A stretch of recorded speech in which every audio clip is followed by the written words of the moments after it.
So let's start with the Gauss law. ठीक है, क्या कहता है गॉस?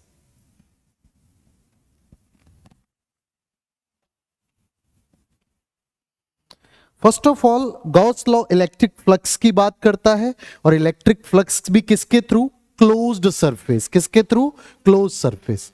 तो मैं स्टेटमेंट लिख रहा हूं गॉस लॉ का। गॉस लॉ क्या कहता है कि flux through the any closed surface, flux through the any close surface is the equal to total charge enclosed by the surface upon epsilon not, या डिवाइडेड बाय एप्सिलॉन नॉट। तो आप कहेंगे total flux through the closed surface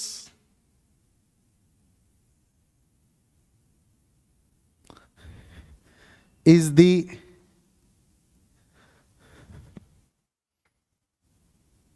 total charge enclosed by surface divided by epsilon naught। ठीक है, अब ये जो flux है ये किसी ना किसी तो इलेक्ट्रिक फील्ड की वजह से होगा। ये नेट इलेक्ट्रिक फील्ड की वजह से। किसकी वजह से? Net electric field. क्या कहना चाहता हूं मैं, अभी एक्सप्लेन करता हूं। फर्स्ट ऑफ ऑल इसको एक सिंपल मायने में समझिए। उनका कहने का मतलब है कोई भी क्लोज्ड सरफेस है, कोई भी, कैसी भी शेप, कैसा भी साइज, उसका फ्लक्स कितना होगा? सर फ्लक्स इक्वल्स टू होगा Q enclosed upon epsilon not. यही कह रहा है स्टेटमेंट। लेकिन फाई, जैसा कि हमने पिछले टॉपिक जब पढ़े तब पढ़ा हमने, फ्लक्स बराबर क्या होता है? सर फ्लक्स जो होता है वो होता है इंटीग्रेशन, क्योंकि क्लोज्ड सरफेस का इसलिए इसके ऊपर लगेगा, तो integration E dot ds। Flux को हम ऐसा भी लिख सकते हैं, and that is equals to Q enclosed upon epsilon naught. कुछ इंपॉर्टेंट पॉइंट्स पे हमें ध्यान देना जरूरी है कि सर ये जो E है, ये E किसकी वजह से है? लेफ्ट साइड पर। तो यहां पर मैं कह रहा हूं ये E जो है ये टोटल या नेट इलेक्ट्रिक फील्ड है। क्या कहेंगे? टोटल या तो नेट इलेक्ट्रिक फील्ड कहेंगे।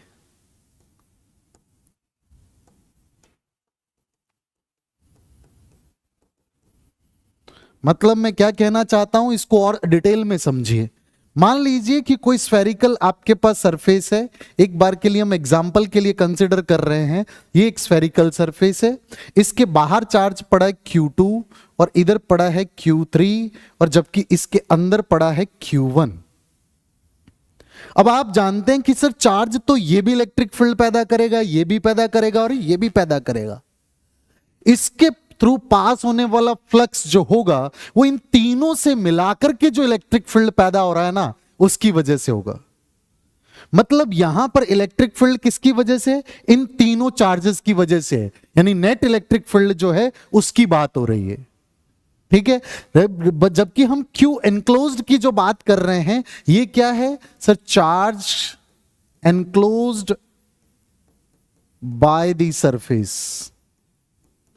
ये जो आपकी सरफेस है इसने कितना चार्ज एनक्लोज्ड किया है उसकी बात हो रही है। एक बार फिर इसको समझिए कि Q एनक्लोज्ड का मतलब क्या है? ओनली Q1, Q2 Q3 से कोई लेना देना नहीं है। अंदर अगर चार्ज नहीं है, आप समझो, अगर Q एनक्लोज्ड इज 0 तो फ्लक्स कितना हो जाएगा? 0। तो यहां पर हम कह सकते हैं पहला पॉइंट क्या, मैं 3 पॉइंट यहां पर डिस्कस कर रहा हूं बेटा, एक रुकना, इसको मैं थोड़ा छोटा कर दूं और इसको थोड़ा एक जगह पर सेट कर दें। मैं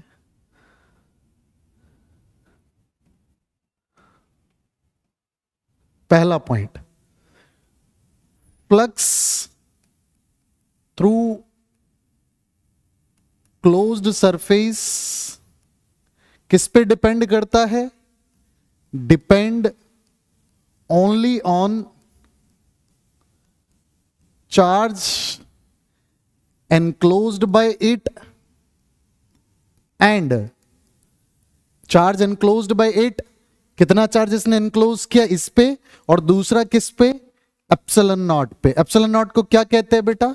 परमिटिविटी ऑफ मीडियम, यानी कि मीडियम की परमिटिविटी और चार्ज कितना है अंदर, इन दो ही बातों पे डिपेंड करेगा। कौन बेटा? Sir electric flux. दूसरा सर ये जो सरफेस है, ये जो सरफेस है, अभी हमने क्लोज सरफेस ली सिलेंडर, ओ सॉरी स्फीयर, अगर हम स्फीयर की जगह हम सिलेंडर ले लें, क्यूब ले लें, क्यूबॉइड ले लें, या कुछ और क्लोज सरफेस, उस पर डिपेंड करेगा? नहीं करता। ये किसी भी टाइप की सरफेस हो सकती है। ये कैसी हो सकती है? सर कोई भी क्लोज सरफेस हो सकती है, एनी शेप एनी साइज, ठीक है। सो it do not depend on shape and size. It do not depend on shape and size of the surface. Surface की कोई भी शेप और साइज पर डिपेंड नहीं करता। फिर अगेन मैं बोलूं ये सरफेस कौन सी बात कर रहा हूं? क्लोज्ड सरफेस, क्योंकि गॉस लॉ सिर्फ क्लोज सरफेस के लिए है। ठीक, थोड़ा और आगे बढ़ते हैं, तीसरी चीज को जानते हैं। यहां लेफ्ट साइड पर मैंने जैसे बता दिया आपको इलेक्ट्रिक फील्ड है। अब एक और इंपॉर्टेंट बात, क्या? इफ चार्ज एनक्लोज्ड जीरो है, चार्ज एनक्लोज्ड कितना है बेटा? जीरो, देन इलेक्ट्रिक फ्लक्स कितना हो जाएगा? क्लोज्ड सरफेस जीरो होगा।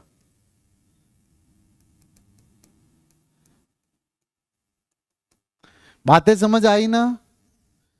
आई ना? चलिए, इन छोटी छोटी बातों से छोटे छोटे क्वेश्चन प्रीवियस ईयर्स में आए हुए, जिनका कुछ नहीं, हमें सिर्फ देखना है, हमें पता चल जाएगा। How does electric flux due to a point charge enclosed by. अच्छा, पॉइंट चार्ज से मुझे एक बात याद और आ गई जो मैं यहां नहीं बता पाया आपको। अब कोई बच्चा यूं सोचे कि सर ये चार्ज कहां पड़ा है, इस पे डिपेंड करता है? कोई डिपेंड नहीं करता, बस अंदर होना चाहिए। सेंटर पे पड़ा है, किसी भी कॉर्नर पे पड़ा है, कहीं पर भी पड़ा है, पोजीशन ऑफ चार्ज व्हाटएवर हो सकती है। दूसरा ये भी पॉइंट ध्यान रखना, नेट चार्ज होना चाहिए। ये कितना होना चाहिए? Net charge. तो यहां पर ये भी वर्ड ध्यान रखेंगे कि ये नेट चार्ज की बात हो रही है। नेट चार्ज का मतलब क्या है? इधर मान लो -2 कूलाम पड़ा है और इधर +3 कूलाम भी पड़ा है, तो टोटल चार्ज कितना हो गया? -2 + 3 यानी +1 कूलाम। तो यहां पर चार्ज एनक्लोज्ड की जगह क्या आएगा इस केस में? 1 coulomb only. Getting my point? ये छोटी छोटी बारीक चीजें जिन पे आपको ध्यान रखना है। देखिए जरा क्वेश्चन क्या है, how does electric flux due to a point charge enclosed by a spherical Gaussian surface. अच्छा, आपको पता है ये जो सरफेस होती है ना, इस सरफेस को गॉसियन सरफेस भी कह देते हैं। गॉस लॉ के अंदर कोई भी क्लोज्ड सरफेस जो है, वो सरफेस को हम क्या कह सकते हैं? Gaussian surface. क्योंकि अभी हम इसके तुरंत बाद एप्लीकेशन ऑफ गॉस लॉ पढ़ने वाले हैं, और एप्लीकेशन ऑफ गॉस लॉ के अंदर हम पढ़ेंगे कि जो सरफेस है ना, वो गॉसियन सरफेस हमें खुद बनानी पड़ रही है। क्योंकि अभी अभी आपने सुना कि हम इलेक्ट्रिक फ्लक्स के लिए लॉ देख रहे थे। किसके लिए देख रहे थे? Electric flux. पर हम गॉसियन सरफेस का इस्तेमाल करके, गॉस लॉ का इस्तेमाल करके हम इलेक्ट्रिक फील्ड को फाइंड करेंगे। किसको फाइंड करेंगे? Electric field. लॉ किसके बारे में है? इलेक्ट्रिक फ्लक्स के बारे में। इस्तेमाल क्या है? To find electric field. क्या फाइंड करेंगे? Electric field. Before we dive into the applications of Gauss law, हम छोटे छोटे क्वेश्चनों को देख रहे हैं। How the electric flux due to a point charge enclosed by a spherical Gaussian surface. मतलब वो ये कह रहा है कि कोई स्फेरिकल गॉसियन सरफेस है, उसके अंदर कोई चार्ज पड़ा है, पॉइंट चार्ज है, ठीक है। वो बोलता है get affected when it's a radius increase. भाई इसकी रेडियस कितनी भी हो, कोई फर्क क्या पड़ता है क्या? थोड़ी देर पहले बोलता शेप साइज से कोई मैटर ही नहीं है। तो रेडियस बढ़ाने का मतलब क्या, तुमने साइज बड़ा कर दिया। रेडियस घटाने का मतलब क्या, तुमने साइज छोटा कर दिया। तो साइज बड़ा करो साइज छोटा करो, उससे कोई फर्क पड़ता ही नहीं। Getting my point. चलिए और आगे बढ़ते हैं। What is the electric flux through a cube of 1 centimetre side which encloses an electric dipole. क्या एनक्लोज कर रहा है, इलेक्ट्रिक डायपोल। 1 सेंटीमीटर की साइज वाला एक क्या है बेटा आपके सामने, क्यूब है सर। इसके अंदर क्या पड़ा है सर, एक डायपोल पड़ा है। क्या पड़ा है इसके अंदर, एक dipole. As we already discuss कि भाई डायपोल जो होता है एक पेयर ऑफ चार्ज होता है जिनका मैग्नीट्यूड सेम है। जिनका मैग्नीट्यूड क्या है बेटा, सेम है, और सिर्फ पोलरिटी अलग अलग है। मतलब ये माइनस क्यू है और ये क्या है, प्लस क्यू। अब एक बात बताओ, मैंने क्या बोला था, इलेक्ट्रिक फ्लक्स होता है गॉस लॉ के according charge enclosed by the surface upon epsilon not. अच्छा चार्ज एनक्लोज्ड कितना है, net charge minus Q plus Q क्या हो जाएगा, जीरो। और अगर अंदर चार्ज नहीं है तो फ्लक्स कितना होगा, जीरो। ठीक है, तो आप बोलेंगे क्यू एनक्लोज्ड इक्वल्स टू आया zero, minus Q plus Q zero हो जाएगा बेटा। और अगर ये जीरो है तो आप कहेंगे कि flux equals to Q enclosed upon epsilon naught, और एनक्लोज्ड की जगह जीरो रखा तो फ्लक्स कितना आया बेटा, जीरो। तो ये एमसीक्यू आया था 2015 में, ये भी 2015 में। ये बेसिक कुछ चीजें हैं जो हमें पता होनी चाहिए।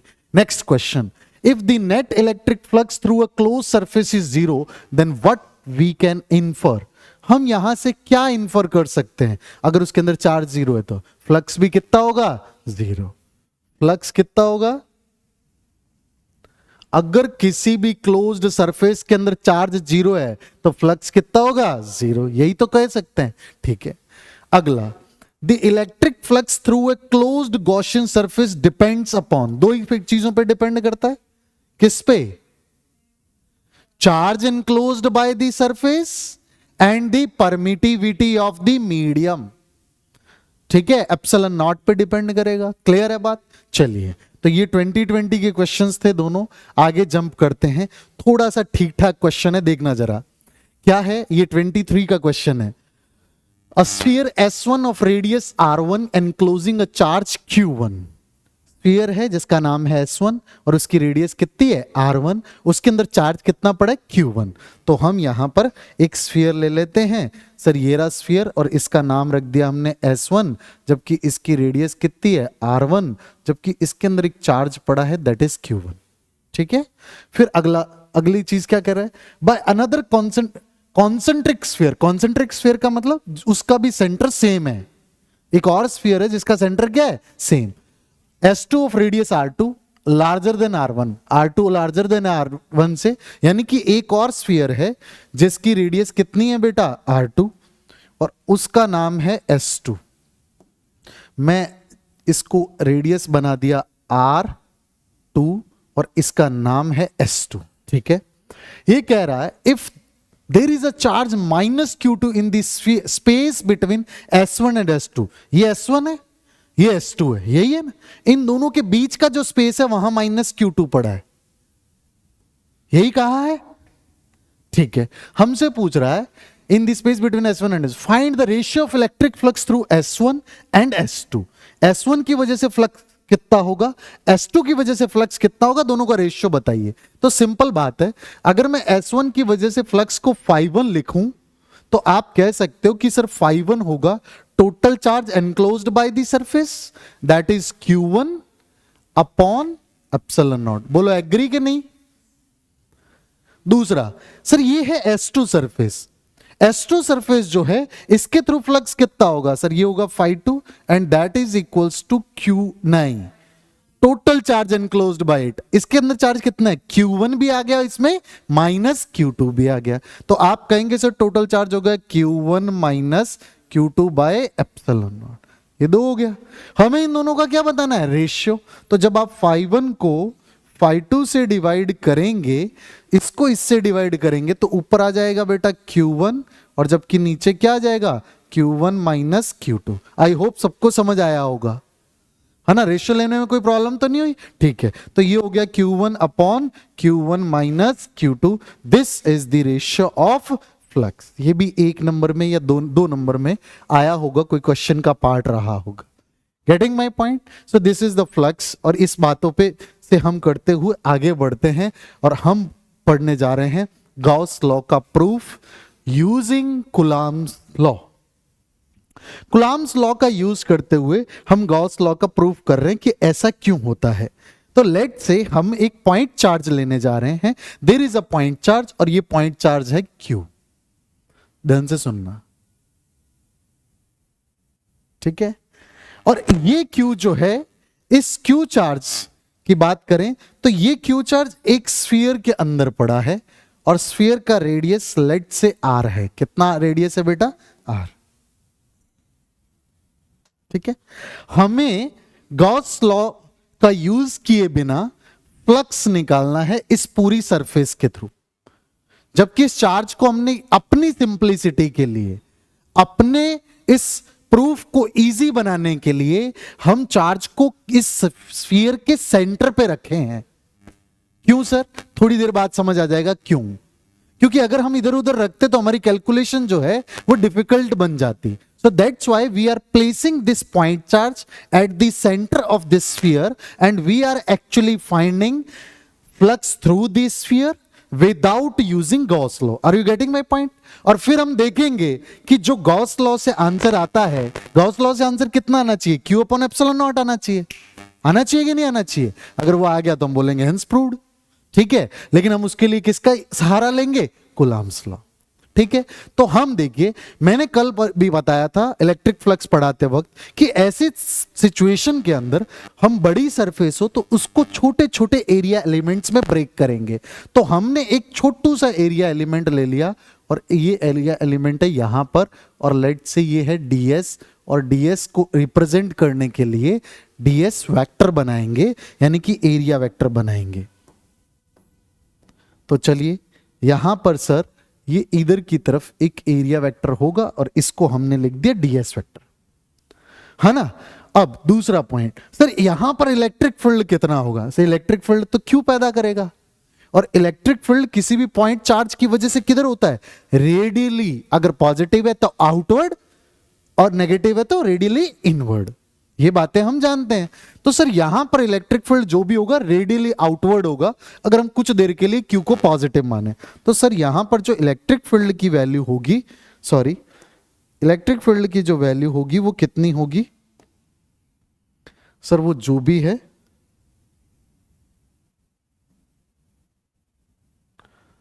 यहां पर इस तरह से होगी,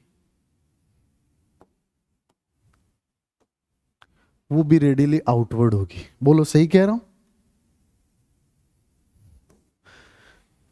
स्फीयर का कोई भी एरिया लो, उस एरिया का जो परपेंडिकुलर होगा ना बेटा, उसको पीछे की तरफ एक्सटेंड करेंगे तो वो सेंटर से पास होगा। बोलो होगा कि नहीं होगा?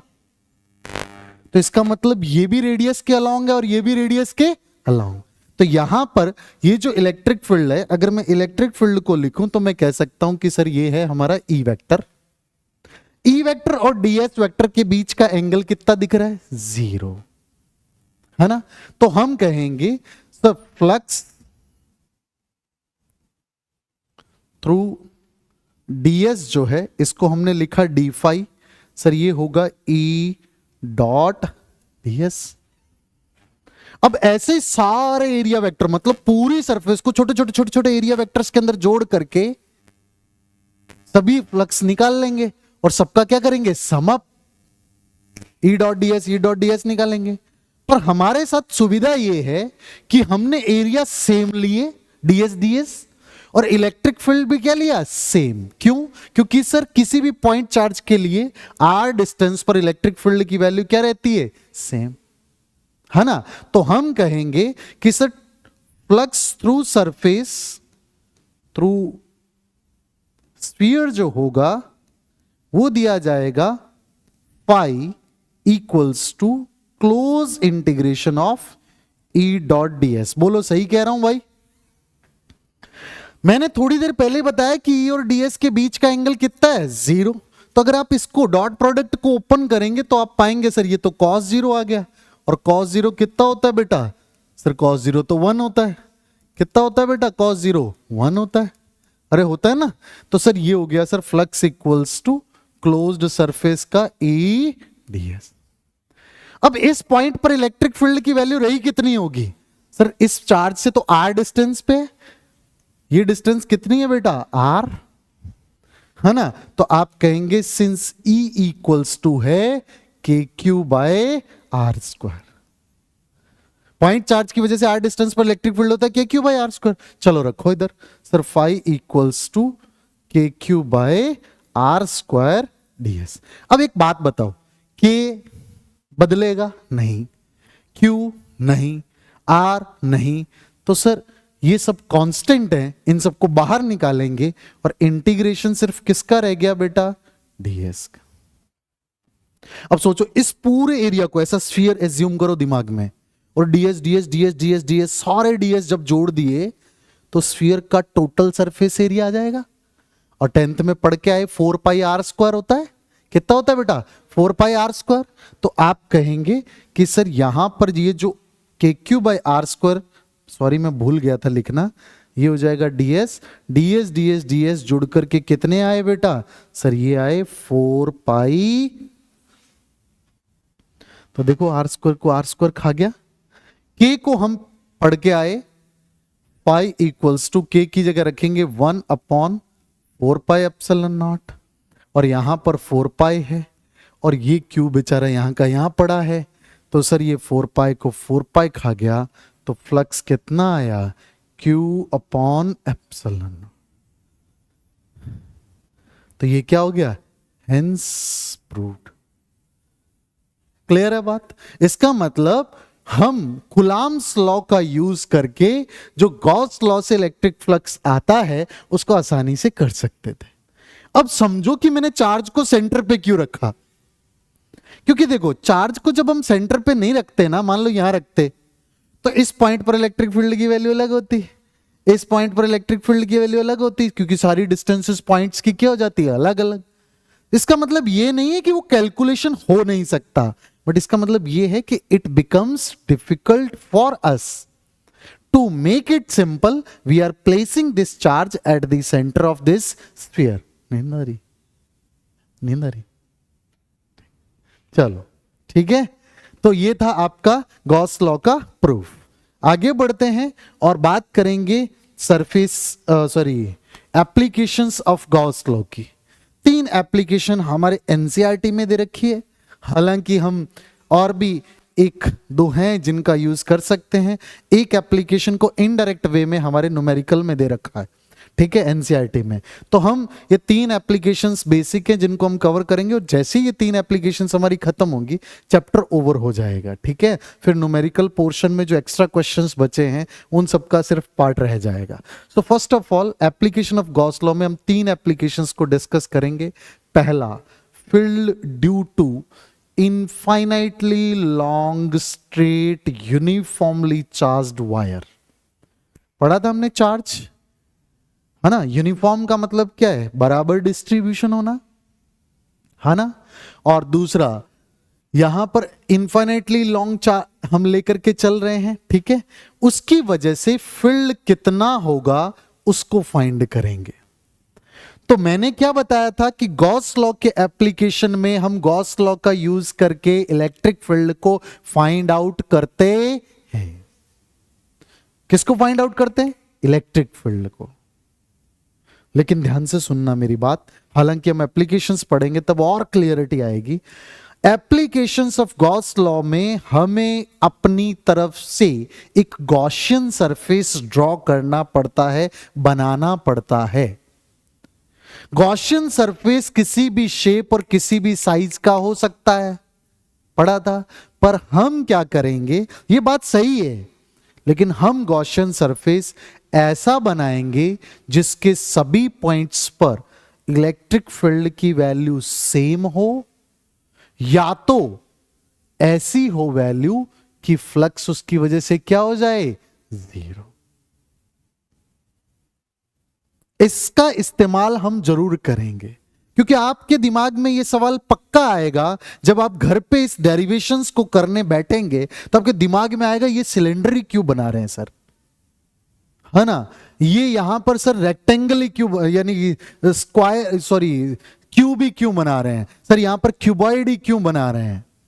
ऐसा क्यों नहीं कर सकते, ऐसा क्यों नहीं कर सकते? तो ध्यान रखना कि हम सिमेट्री बनाए रखने के लिए हम गॉसियन सरफेस अपनी मर्जी से ड्रॉ करते हैं, और ऐसा ड्रॉ करते हैं कि गॉसियन सरफेस के सभी पॉइंट्स पर इलेक्ट्रिक फील्ड की वैल्यू या तो सेम हो, या कुछ पार्ट पर सेम है और दूसरे पार्ट्स पर उसकी वजह से फ्लक्स क्या हो रहा है, जीरो। आइए एक एक करके समझेंगे। पहले हम इन एप्लीकेशंस पे ध्यान दे लेते हैं। Field due to uniformly charge infinite plane sheet, infinite plane sheet लेंगे, उसकी वजह से फील्ड फाइंड करेंगे। और तीसरा, uniformly charge thin spherical shell, एक शेल लेंगे और ये यूनिफॉर्मली चार्ज्ड है, इसके ऊपर से हम इलेक्ट्रिक फील्ड फाइंड करेंगे। चलिए हम जब सॉल्व करेंगे तब ज्यादा क्लैरिटी आएगी। तो पहला, field due to infinitely long straight uniformly charged wire. Let's say एक यूनिफॉर्मली चार्ज्ड वायर है और वो वायर इस तरीके से पड़ा है। मेरी बातें गौर से सुनना। जैसा हमने पहले भी पढ़ा कि सर ये इनफाइनाइटली लॉन्ग है और ये यूनिफॉर्मली चार्ज्ड है। लेट्स से इस पूरे के ऊपर चार्ज जो है इस तरह से डिस्ट्रीब्यूटेड है, और आप ये जानते हैं, आप जब इसको पढ़ रहे हैं तो दिमाग में ट्यूबलाइट रखेंगे। क्या रखेंगे? ट्यूबलाइट। अब सोचो ट्यूबलाइट ऐसी होगी, इसके ऊपर अगर मान लो पॉजिटिव चार्ज है तो आपको लगता है सर इलेक्ट्रिक फील्ड ऐसे चारों तरफ ऐसे ऐसे स्पाइक्स निकलेंगे, यूं यूं। सही कह रहा हूं भाई? इलेक्ट्रिक फील्ड कैसे होगा? इधर जाएगा, इधर जाएगा, इधर जाएगा, इधर जाएगा, इधर जाएगा, इधर जाएगा। इलेक्ट्रिक फील्ड लाइंस ऐसे स्पाइक्स की तरह बाहर निकलेंगे ऐसे। ठीक है, तो सर ये कुछ ऐसी ही सिचुएशन है।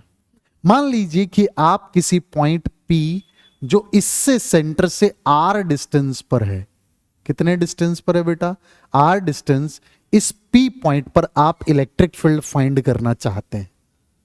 क्या फाइंड करना चाहते हैं? Electric field. आप इस पॉइंट को कंसिडर करते हुए या इस पॉइंट से पास होते हुए एक गॉसियन सरफेस बनाएंगे, और वो गॉसियन सरफेस क्या होगा? सिलेंड्रिकल गॉसियन सरफेस होगा। क्या होगा बेटा? सिलेंड्रिकल क्यों ले रहे हैं अभी बताया मैंने। कुछ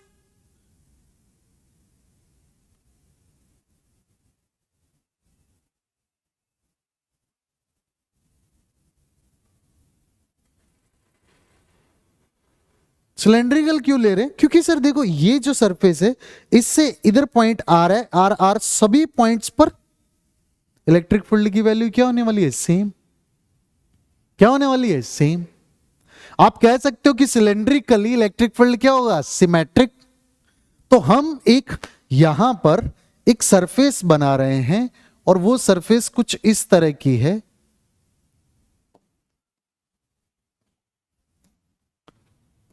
अरे यार,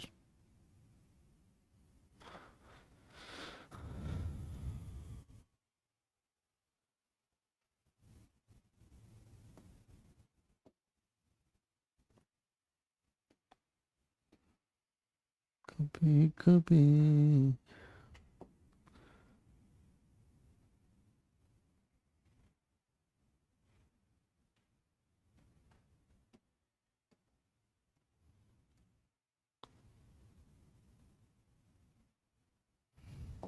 आई होप मेरी बात आपको समझ आ रही होगी। ठीक है, हमने एक ऐसा सिलेंडर ले लिया जिसने इसको कवर कर दिया। ठीक है, अब देखो हम इस सिलेंडर के थ्रू क्या लेने वाले हैं? फ्लक्स को। ठीक है, तो आप कहेंगे इस पे सरफेस चार्ज डेंसिटी मानी है हमने, इस पे लीनियर चार्ज डेंसिटी कितनी है बेटा? लैम्डा। क्या है बेटा?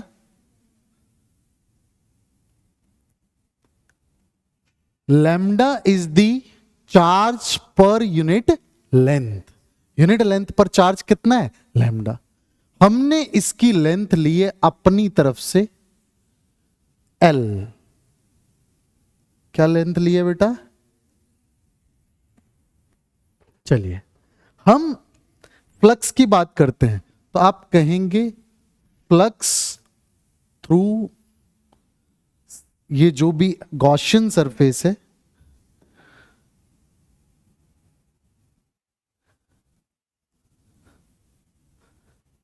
सर ये तो होगा phi equals to charge enclosed by the surface upon epsilon naught. Charge enclosed कितना है बेटा? सर यूनिट लेंथ पर चार्ज है लैम्डा और इसकी लेंथ है एल, तो इसने कितना चार्ज एनक्लोज कर रखा है, lambda into L. Unit length पे चार्ज है लैम्डा और लेंथ कितनी है एल, तो सर ये चार्ज एनक्लोज कर रहा है, सही कह रहा हूं, वहां पर एल यही बना है अपॉन एप्सिलॉन नॉट। किससे निकाला लिखा बेटा मैंने, ये गॉस लॉ से।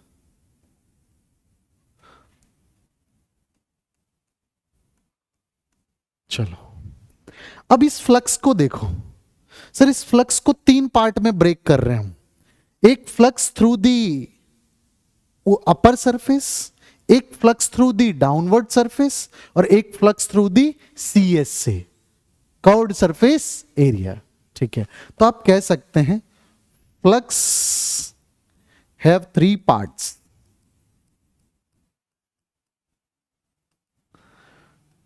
Flux through upper, flux through downward surface and flux through CS. मैं ऊपर वाले फ्लक्स की बात कर रहा हूं। फ्लक्स बराबर क्या पड़ा, ई डॉट डीएस, यही पड़ा ना। अच्छा देखो तो सर, मैं यहां पर एक छोटा सा एरिया ले रहा हूं, छोटा सा। इसका एरिया एलिमेंट किधर होगा बेटा, ऊपर की तरफ। और इस पॉइंट पर इलेक्ट्रिक फील्ड की वैल्यू कितनी होगी बेटा, किधर की तरफ होगी, सर इलेक्ट्रिक फील्ड इधर की तरफ होगी। अरे हाँ के ना सर, यहां पर इलेक्ट्रिक फील्ड इधर की तरफ है, डीएस ऊपर की तरफ है, मतलब इलेक्ट्रिक फील्ड और एरिया वेक्टर एक दूसरे के क्या हो गए, परपेंडिकुलर। और ई डॉट डीएस से ई डीएस कॉस 90 क्या होगा, कॉस 90 जीरो होगा, तो फ्लक्स कितना हो जाएगा, जीरो। एक बार समझो तो आप कहेंगे कि सर ये होगा फाई जो अपर है ना, ये होने वाला है इंटीग्रेशन, ये ओपन सरफेस है इसलिए लिखेंगे ई डॉट डीएस, और ई डीएस को ओपन किया तो सर ये cos 90 आया, जिसकी वजह से ये क्या हो गया, जीरो। लेकिन एट द सेम टाइम आप नीचे वाले को भी समझो, सर इसका अगर हम एरिया वेक्टर लें तो ये नीचे की तरफ होगा, जबकि यहां पर इलेक्ट्रिक फील्ड किधर की तरफ होगा, इधर की तरफ होगा। बोलो सही कह रहा हूं कि नहीं कह रहा। तो यहां पर भी वो एक दूसरे के क्या है, परपेंडिकुलर, तो इसकी वजह से भी फ्लक्स कितना हो जाएगा, जीरो। तो ये लिखेंगे आप डाउनवर्ड। बोलो सही लिख रहा हूं। इसका मतलब इन दोनों का तो कोई कंट्रीब्यूशन फ्लक्स में है ही नहीं। फ्लक्स में कंट्रीब्यूशन किसका है, ओनली सीएस से का। तो आप लिखेंगे फाई सीएस से इक्वल्स टू, सर वो देखो अगर मैं इधर छोटा सा एक एरिया एलिमेंट लूं तो सर एरिया एलिमेंट तो ऐसे बाहर की तरफ होगा, बोलो होगा कि नहीं होगा। और इस पॉइंट पर इलेक्ट्रिक फील्ड भी किधर होगा, सर इलेक्ट्रिक फील्ड भी सेम डायरेक्शन में होगा। अरे यस और नो, दिमाग लगाओ। देखो ये चार्ज है सर, यहां पर हम सिलेंडर एज्यूम कर रहे हैं, इस सिलेंडर का ये जो भी पार्ट है इस पे बाहर की तरफ होगा एरिया वेक्टर, और इस पॉइंट पर इसकी वजह से इलेक्ट्रिक फील्ड भी किधर होगा, बाहर की तरफ। तो ई और डीएस की वजह से, क्योंकि ये सब ई और डीएस सेम डायरेक्शन में, तो एंगल कितना हो गया, जीरो। दूसरा पॉइंट, सर यहां से डिस्टेंस जितनी है उतनी ही बाकी सब पॉइंट्स के सीएसए के भी सेम है, इसलिए सभी एरिया वेक्टर्स पर इलेक्ट्रिक फील्ड की वैल्यू क्या होगी, सेम। सभी एरिया वेक्टर्स पर इलेक्ट्रिक फील्ड की वैल्यू क्या होगी, सेम। ठीक है, चलो तो हम लिखते हैं कि सर ये होगा ई डीएस कॉस जीरो, और ये आया सर। ठीक है, अब टोटल फ्लक्स की बात करें तो फ्लक्स जो होगा that is equals to phi upper, phi lower या डाउनवर्ड, मैंने लोअर लिखना था डाउनवर्ड लिख दिया, कोई बात नहीं, प्लस फाई सी एस से, और इसको किसके बराबर लिखना है बेटा, lambda L by epsilon naught. ये जो सी एस ए, ये दोनों तो जीरो है, तो सी एस ए कितना है सर, ये है ई डी एस। थोड़ी देर मैंने पहले बताया सभी पॉइंट्स पर इलेक्ट्रिक फील्ड क्या है, सेम। इसका मतलब ई क्या है, कांस्टेंट। ई क्या है बेटू, कांस्टेंट। कुछ भी समझ नहीं आए आराम से अपना हाथ खड़ा करके सवाल पूछ लेंगे, ठीक है। सो ई कॉमन आ जाएगा क्योंकि ये सब में क्या है, सेम। तो ई जैसे ही कॉमन निकाला तो इधर बचा integration of ds equals to lambda L upon epsilon naught. ये जो ds है सर, ds सारे जुड़ जाएंगे, ds। अब देखो ds से जुड़ने के cs से बनेगा किसका, सिलेंडर का। सिलेंडर का cs का फॉर्मूला क्या था 10th में, 2 पाई आर एच। यहां h की जगह क्या है, l, तो 2 पाई आर एल। तो सर ये हो जाएगा e 2 pi R L equals to lambda L upon epsilon. अच्छा, ये एल से एल कट जाएगा, ये 2 पाई आर डिवाइड में जाएगा, E इक्वल्स टू आ गया lambda upon 2 pi epsilon naught into R. इसको 4 पाई एप्सिलॉन नॉट बनाने के लिए ऊपर नीचे दो दो का मल्टीप्लाई कर दें तो ये बन जाएगा 2 lambda 4 pi epsilon naught R. अब ये 1 अपॉन 4 पाई एप्सिलॉन नॉट क्या होता है, के। क्या होता है बेटा, के। तो ये हो जाएगा E equals to 2k lambda upon. अब ये सर आपने मैग्नीट्यूड फाइंड किया, डायरेक्शन अभी भी नहीं, तो डायरेक्शन किधर होगी, रेडियली आउटवर्ड। या हम सीधा कहेंगे सर इस लीनियर जो भी आपका इन्फिनिटली लॉन्ग स्ट्रेट वायर है, इस वायर से बाहर की तरफ, है ना, तो आप कहेंगे अवे फ्रॉम वायर। अगर ये पॉजिटिव है तो, या फिर टूवर्ड्स, अगर चार्ज पॉजिटिव होगा तो बाहर की तरफ होगा बेटा, और नेगेटिव होगा तो अंदर की तरफ। जरूरी थोड़ी ना प्लस क्यू ही चार्ज हो सकता है इस पे क्या हो, नेगेटिव चार्ज हो। बोलो समझ आया कि नहीं हुआ। तो this is the first case जो आपने सॉल्व किया, या फर्स्ट आपका एप्लीकेशन था। आई होप आपको समझ आ गया होगा। नहीं समझ आया, कुछ भी डाउट लग रहा है तो पूछ सकते हैं, आराम से एक बार नजर मार लीजिए और इसको समझिए कि ये क्या था। ये हमने गॉस लॉ से लिखा। फ्लक्स के 3 पार्ट थे, फ्लक्स के 3 पार्ट थे, अपर और डाउनवर्ड के लिए 0 हो गया, सिर्फ ईडीएस बचा, और ये हो गया lambda L upon epsilon not के बराबर। और ईडीएस में से ई कॉमन आ गया क्योंकि इस सीएसए के सभी पॉइंट्स पर इलेक्ट्रिक फील्ड की वैल्यू क्या होगी, सेम। समझ में आ रही है बात, ठीक है। अब इसीलिए हमने सिलेंडर एज्यूम किया था क्योंकि सिलेंडर के सीएसए के सभी पॉइंट्स जो हमारा इनफाइनाइटली लॉन्ग वायर होगा इससे इक्वल डिस्टेंस पे होंगे। दैट मींस वहां पे सिमेट्री बनेगी। क्या बनेगी, सिमेट्री। एक पॉइंट जो शायद आपसे कोई पूछ सकता है कि भाई तुमने गॉसियन सरफेस एज्यूम किया, तो सर वायर तो इनफिनिटली लॉन्ग था, गॉसियन सरफेस एल लेंथ का लिया, सर ये ऊपर वाली सरफेस गॉसियन सरफेस के अंदर से पास कर गई, ओ सॉरी इस इनफिनिटली लॉन्ग से क्या कर गई, पास। तो क्या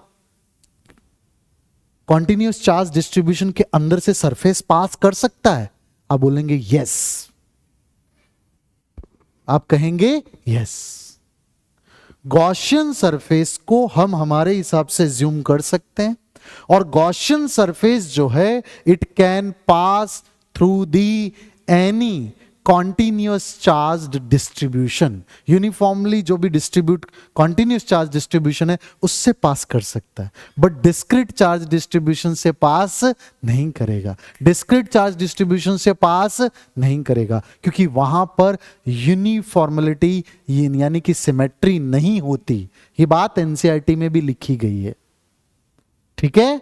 तो हर एक पॉइंट को कवर कर रहा हूं सो दैट कहीं से भी आपको कोई क्वेश्चन बनाए तो आपका दिमाग वहां चल सके कि मैं क्या कह रहा हूं, ठीक है। चलिए आगे बढ़ते हैं और आगे हम सेकेंड एप्लीकेशन को कवर करते हैं। What is the second, field due to uniformly charged infinite plane sheet. एक बहुत लंबा शीट है, यहां पर एक शीट पड़ा है, समझ रहे हो मेरी बात, ये बहुत लंबा शीट है, ठीक है। और उस शीट को मैं यहां पर बना दे रहा हूं।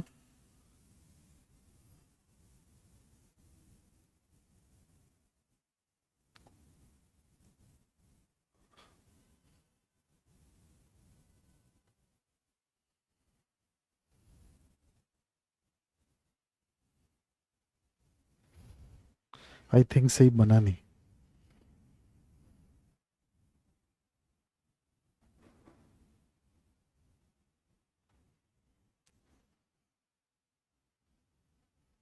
इसके ऊपर कोई भी यूनिफॉर्मली चार्ज डिस्ट्रीब्यूटेड है, पॉजिटिव हो सकता है, नेगेटिव हो सकता है, और इसकी सरफेस चार्ज डेंसिटी है सिग्मा।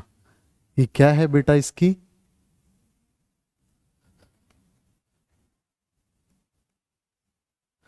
मान लीजिए कि कोई पॉइंट है, ये सरफेस ऐसे पड़ा है, ऐसे है ना, इस सरफेस से इधर एक पॉइंट है, यहां से x डिस्टेंस पे आप चाहो r ले सकते हो, आप चाहो x ले सकते हो।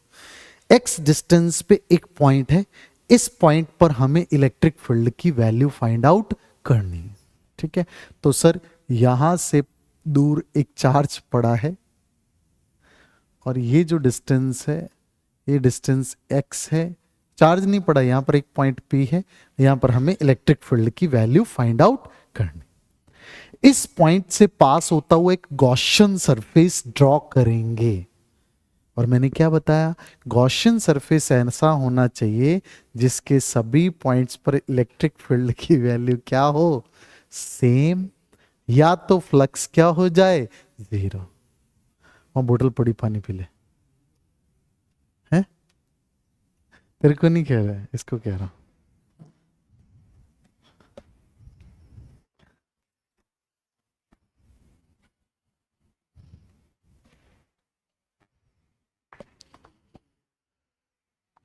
इतना बोरिंग पढ़ा रहा हूं, कर रहा हूं, पढ़ा रहा हूं मैं, हैं?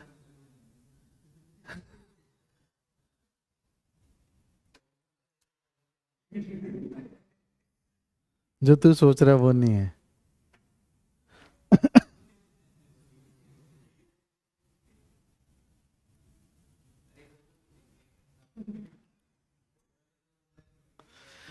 चलिए, इधर है ना, एक गॉसियन सरफेस ड्रॉ करना है, तो मैं एक सिलेंडर ड्रॉ कर रहा हूं।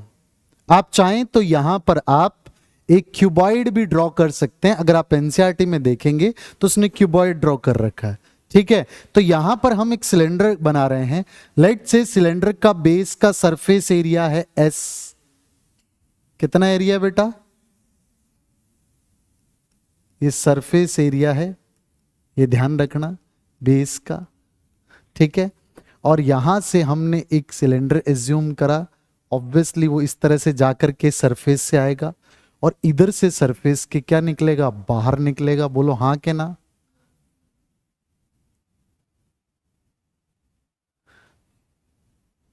और हम एज्यूम कर रहे हैं कि इधर भी इसकी जो लेंथ है ना, मतलब इधर से इधर पीछे की तरफ की जो लेंथ है ना, वो भी कितनी है बेटा, x।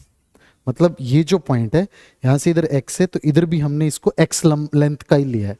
सो टोटल लेंथ कितनी हो गई, 2x। किसकी? सिलेंडर की। और सिलेंडर का बेस का सरफेस एरिया कितना, s। तो आपको नहीं लगता सर यहां पर ऐसे ऐसे करके कुछ ऐसा सा पार्ट बन रहा होगा? बोलो हाँ के ना?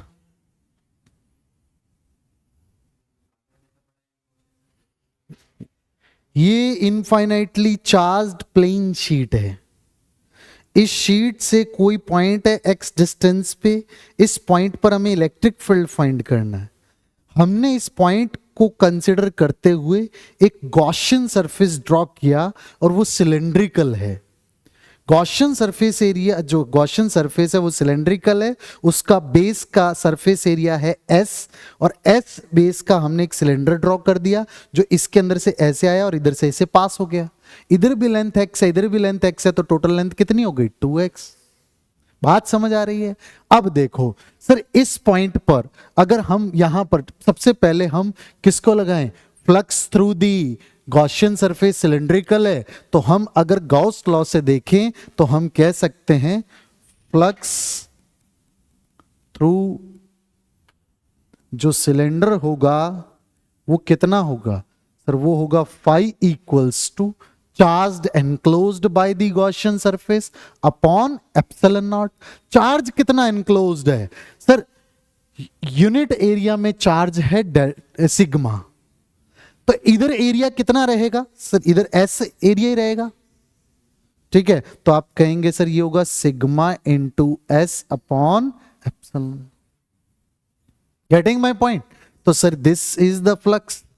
बट अब फ्लक्स को देखो, इसको तीन हिस्सों में तोड़ सकते हैं, एक फ्लक्स थ्रू दिस सरफेस, एक फ्लक्स थ्रू दिस सरफेस और एक फ्लक्स थ्रू CS से। तो आप कह सकते हैं sir flux have 3 parts, flux के 3 पार्ट्स हैं सर, 3 सरफेसेस हैं। कौन कौन सी? राइट वाली, लेफ्ट वाली एंड CS से। तो आप बोलेंगे flux through right, flux through left and flux through CS से। बोलो सही कह रहा हूं? सबसे पहले हम बात करते हैं CS से की। देखो CS से, ये शीट है ना बेटा, इससे यहां पर अगर कोई पॉजिटिव चार्ज पड़ा कुछ भी तो उसका इलेक्ट्रिक फील्ड तो इधर की तरफ होगा, जबकि यहां पर जो CS से होगा उसका कोई भी एरिया ले लो, वो एरिया ऐसे परपेंडिकुलर होगा, ऐसे ऐसे ऐसे ऐसे होगा। तो भाई इधर हो, किधर भी हो, ऊपर हो, इधर की तरफ हो, इधर की तरफ हो, वो इस इलेक्ट्रिक फील्ड के हमेशा क्या रहेगा? परपेंडिकुलर। तो मैं ये कह रहा हूं कि अगर मैंने इधर कोई एरिया वेक्टर ऊपर की तरफ लिया, दैट इज DS वेक्टर, तो आप कहेंगे सर यहां पर इलेक्ट्रिक फील्ड तो इधर रहने वाला है, यस और नो? तो मतलब दोनों के बीच का एंगल कितना होगा? 90 डिग्री। तो आप कहेंगे फ्लक्स जो भी आपका CS से होगा ये integration EDS cos, because for every point of this CSA electric field is perpendicular to the surface area, yes or no? So that's why आप कहेंगे cos 90 सबके लिए आएगा और सबका सम कहेंगे cos 90 0 होता है, तो CSA का खेल खत्म। अब रह गई एक ये सरफेस और एक ये सरफेस, ठीक है। अब आप ये मानिए कि सर इस वाली सरफेस की बात करें, अगर मैं इधर छोटा सा एरिया ज्यूम करूं तो सर इधर होगा DS वेक्टर और इलेक्ट्रिक फील्ड भी किधर होगा? इधर ही होगा। सिमिलर मैनर में आप ये मानो इनफाइनेटली जो प्लेन शीट है ये थिन है, तो इधर थिन का मतलब क्या है कि सिर्फ जितनी जगह में चार्ज पड़ा है ना बस वही है। तो ये चार्ज अगर प्लस प्लस का ऐसे पड़ा है तो इधर भी फील्ड पैदा करेगा, इधर भी फील्ड पैदा करेगा। तो जो इधर की तरफ फील्ड पैदा करेगा, यहां पर भी अगर हम DS लें तो इधर की तरफ और इधर की तरफ इलेक्ट्रिक फील्ड भी क्या होगा? इधर की तरफ, यस और नो? ठीक है। तो हम सबसे पहले राइट की तरफ देखते हैं। तो मैं अगर राइट के लिए देखूं तो मैं साफ कह सकता हूं कि सर EDS cos 0, ये सारे DS के लिए इलेक्ट्रिक फील्ड क्या होगा? पैरेलल, और EDS सब जुड़ जाएंगे। अच्छा आप एक बात बताओ, सभी पॉइंट्स पर इलेक्ट्रिक फील्ड की वैल्यू क्या होगी? सेम। क्या होगी? सेम। तो आप बोलेंगे सर ये हो जाएगा E कॉमन, ये DS जुड़ जाएंगे। अब सोचो DS सारे जुड़ गए, सारे DS जुड़ गए तो टोटल सरफेस एरिया आ जाएगा। टोटल सरफेस एरिया कितना है? S। तो आप कहेंगे सर ये हो गया ES। कितना हो गया बेटा? ठीक।